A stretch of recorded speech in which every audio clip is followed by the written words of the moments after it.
comics seems to be over, which is good. Now we can get back to enjoying the creations at Marvel instead of worrying about their demise. Spider-Man, Fantastic Four, The Incredible Hulk, X-Men. These are just a few of the legendary characters that have made Marvel the #1 comic book publisher in the world.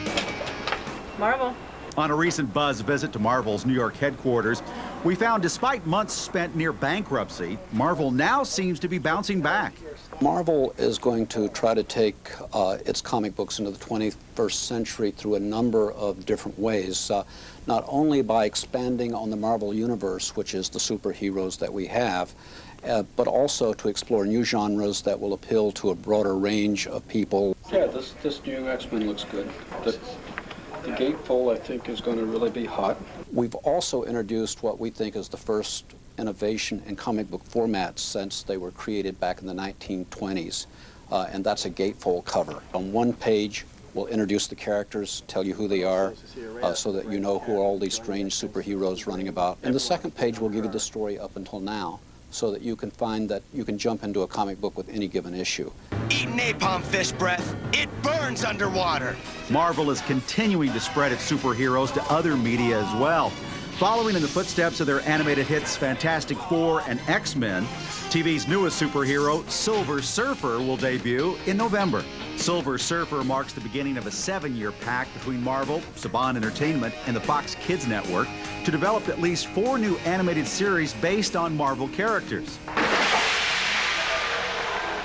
And Universal Studios Florida recently broke ground on a huge expansion to their Orlando theme park called the Islands of Adventure. That should open in 1999. That will have the Marvel Superhero Island of Adventure, which has all kind of exciting rides, such as the Hulk coaster that shoots you out of a cannon at speed in excess of 1G. The island will also feature superhero-themed restaurants, a 3D Spider-Man adventure, and Dr. Doom's Fearfall. Meanwhile, scores of Marvel superheroes are fighting their way to the big screen. 20th Century Fox is developing film versions of Fantastic Four, X-Men, and Silver Surfer. MGM, Paramount, and Columbia are battling over the various rights for Spider-Man. And Universal hopes to make The Incredible Hulk. 3, 2, 1, bang! Plus, New Line Cinema is already in production on Blade, the Vampire Killer. The Wesley Snipes flick will be the first Marvel-based film to hit theaters in early '98.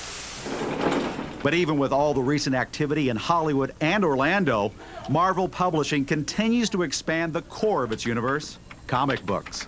We've been introducing a new ongoing monthly title practically every month. We've already launched 6 this year. We have 5 more to go. We're aggressively expanding our publishing line, introducing new titles, and they've been selling very well. Marvel has contributed a lot to the sci-fi fantasy world. So here's hoping their renewed efforts continue to fire our imaginations into the next century.